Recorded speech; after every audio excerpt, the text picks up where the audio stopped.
going on, y'all? My name's Samuel. My name is Michaela, and today we're interviewing the people in our athletic department. Come with us.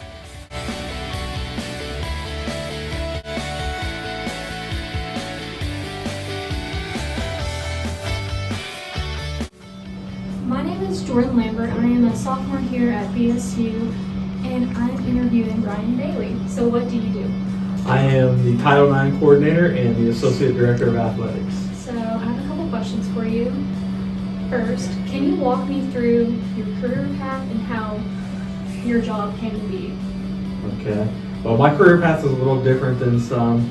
After I graduated college, I first went and worked for a nonprofit organization doing contracts, and that got me started into what most people would say the compliance side of things. And then from there, I went and worked in the prosecuting attorney's office for 2.5 years. And while I was working in the prosecuting attorney's office, I decided to get into coaching part-time. And I was there for 2.5 years when I was offered my first full-time coaching job, coaching both college women's volleyball and basketball at a junior college in Pennsylvania. And then for the next 19 years, yep, almost as old as you are, you got it. I coached college women's basketball predominantly. I took a little small hiatus there for about 2 years where I ran my own nonprofit company, and then got back into it. And then about 5 years ago, I hung up the whistle and jumped straight into the administrative side of things, and where I'm at today. Okay. And That's the short. That's the short. Yeah. That's the short story.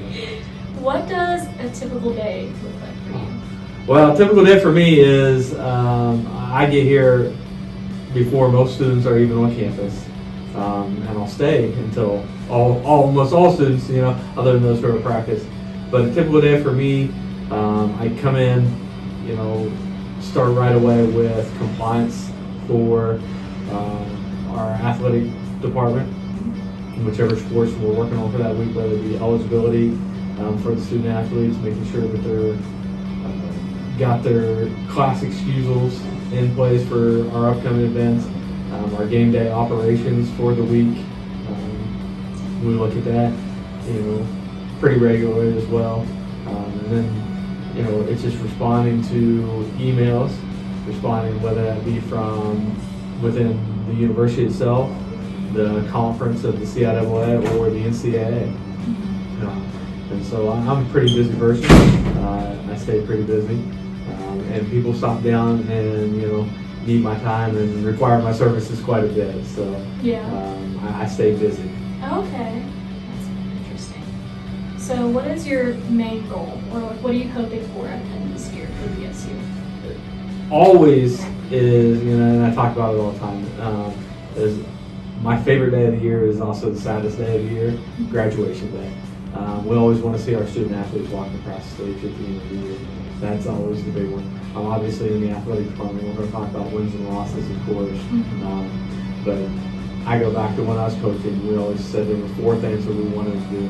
Number 1, make sure you graduate. Number 2, you become better at your sport. For obvious reasons, that one's on there. Number 3, you learn life lessons through athletics. And number 4, that we give back to our community.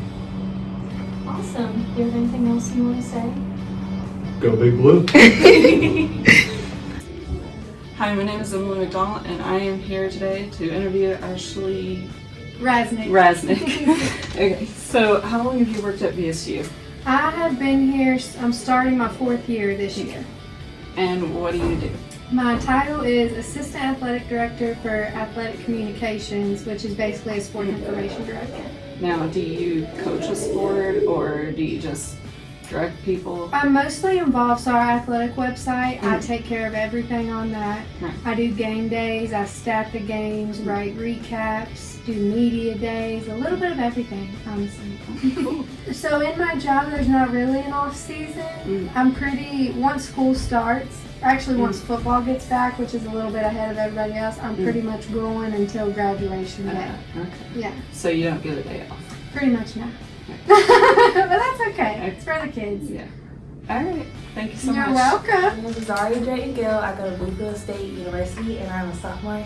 and today we're interviewing our AD, Broderick Tucker, and we're just going to ask him a couple of questions about our athletic department. So I know this is your first year at Bluefield State, but I just wanted to know what inspired you to become an athletic director. I have the bad habit of wanting to be at the top whenever I am in something, right? So when I was a intern, a GA in athletics, my thought was to stay in this realm until I retire and be AAD. Initially, I just liked working in compliance. I liked working in athletics. But as I've learned about the business of college athletics, it is very rewarding in several sectors, including financial. So the finances were good. Being able to work with young people, that was a plus. And athletics has a business side to our profession as well. So I like the profession of college athletics. Are there any overall missions for the athletic department? If so, what are they? For Bluefield State, the big thing is academic success, right? I think last year we finished with a 2.9 cumulative GPA. That has to increase, right? We have to get that up to a 3.2, 3.3, right? And I don't know, I know these numbers. The average black millionaire female made between a 3.0 and a 3.2. The average black male millionaire made anywhere from 2.9 to a 3.1 in college, right? Academic success has to be a part of it. I talked to someone the other day and I let them know that I would rather for us to be number 3 in the conference, whether it's men's and women's basketball or football, and have 100% of our students graduate and have a job after school, rather than having a championship and seeing some of my men and women, in the ground 2 or 3 years later because we guided them on the court or on the field, but not in life. So the big thing is GPA is up. Talking about athletics and academic success, what are some resources available for student athletes to get help with their academics? Okay, so right now the big resource is Miss Felicia Oaks. She is the assistant AD for academic success. Another resource is Miss Hutchins. Miss Hutchins over at the Student Success Center. You can sign up with her to receive athletic tutoring. You can sign up with her to help with financial resources, job placement, career placement. Also, Miss Carolyn Kirby, who works for academic, student success as well at the university side. So between Miss Hutchins, Miss Kirby, and Miss Oaks, our student athletes have all the resources they need to be academically successful. Of course, we have a computer lab downstairs that students can use any time of the day. So one thing I do like about what Miss Hutchins is doing, she's pushing stuff out every single day about career development, student development. Same thing with Miss Kirby.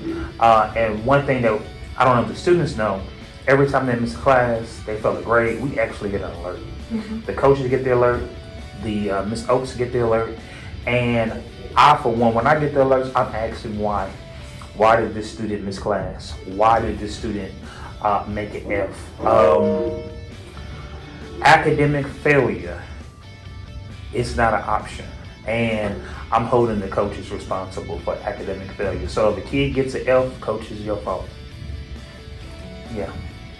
Thank you. Oh, no problem. Thank you. My name's Emma Rifkin, and I'll be interviewing Miss Felicia. The first question is, how long have you worked here, and have you always been in the athletic department? I started year 12 on September 3rd, and I've only been in athletics 5 years. The first 7 were in alumni fairs and the foundation, Bluefield State Foundation, and a position came available, and I already supported athletics, and then I had tutored some students before, so that made me want to come to athletics, and they needed an academic person. So that's how I got here. That's really nice of you. Thanks. Can you tell me about your role in the athletic department and what a typical day is like for you? I am the school bus. My job is to make sure that our students complete their academic plan year by year, and to make sure that they're eligible to play the sport that they came here to play. And then I also am the SWA, which is a senior woman administrator. So I usually handle all issues when it comes to anything female related sports. I also am a person who handles administration on the level of finances. I handle our finances between us and the foundation, which is separate than the actual school, because the foundation is a 501c3, a separate fundraising arm. So I handle fundraising for the department. Wow. So yeah, my typical day is kind of all over the place. And when you're in an administration role in athletics, usually you're assigned teams also that you administrate. So for me, I am the administrator for volleyball, cheer and dance, track and field, and athletic trainers. Oh, wow. So my plate is pretty full. Like I said, I'm the school bus. Yeah, you definitely have a full day. And just everything's always so busy. Yes. I tell them all the time I should have a revolving door for my office. Just a little bit, yeah. Is it difficult to balance both the athletic and the academic for the student athletes? It is. And the reason why is because at most schools, with 20 sports and 400 athletes, we're probably 6 athletes short of 400. There's 6 or 8 people handling that. And it's just me here. And so sometimes I find it hard. Like, I'm running around sometimes like a chicken with my head cut off. I had a student tell me the other day, "You're never in your office." I said, "Because I'm usually running." I said, on a typical day, I've been the financial aid, the registrar, and admissions, because all the time, once y'all get to school, recruiting doesn't stop. Coaches are recruiting. We need to get them through the admissions process. We need the transfers. We need to get them through the registrar process so that they can start their financial aid. So it's just an ongoing thing. On top of, did you register your class? Are you dropping? Are you adding? Are you? So it's constant. Yeah. Which strategies do you find most effective for helping the student athletes? I think the most effective is being a community, having relationship. Because if you don't have relationship, students don't feel open to come and see you. As much as I'm hard on students, it's a tough love. Yeah. Because if you don't give them a little bit of tough love, when it gets out there and it's no love there, it's just tough, it will help ease them into it. I just believe in creating an open environment. That's really nice. That's the biggest strategy, open environment. I'm not one of those, I've dealt with other administrators on this campus, and they have all these like little rules. They shouldn't do this, they shouldn't do that. I said, I have to let my students be who they are. You can say, you really shouldn't do that. Yeah. But you have to be open. Yeah. And especially if you have an age gap, you have to be open to the generation that you're dealing with. Yeah. So that's My last question is, what inspired you to work here in the athletics department? 3 things. Number 1, it's not just about athletics. It's about Bluefield State. I'm from here. Nice, me too. Really? Yeah. I'm from here. I want this institution to last. This was and this is my family's institution. Most of the people who were in generations before me, and I come from a family of educators, went to school here. Oh, wow. So that's why it's important to me. Next, athletics is important to me because it teaches you the core foundation teamwork, being accountable, being responsible. So that's why as well. And then third, why athletics? I like the move and shake of athletics. It's never a dull moment. I mean, I describe my day to you just throwing a couple games. Like, this is homecoming week. So there's something every day. Volleyball, we got soccer, we got football. Then you have all of those things in between that if you're really involved in the campus, involved with the students, you're involved in. So the majority of the campus is athletes. So, hey, I go with the flow. And that's why we're fixing it. I would love to get to talk to you. It was nice talking to you too. No problem. Thanks y'all for watching. Make sure y'all tune in next time. Have a great day and go Big Blue.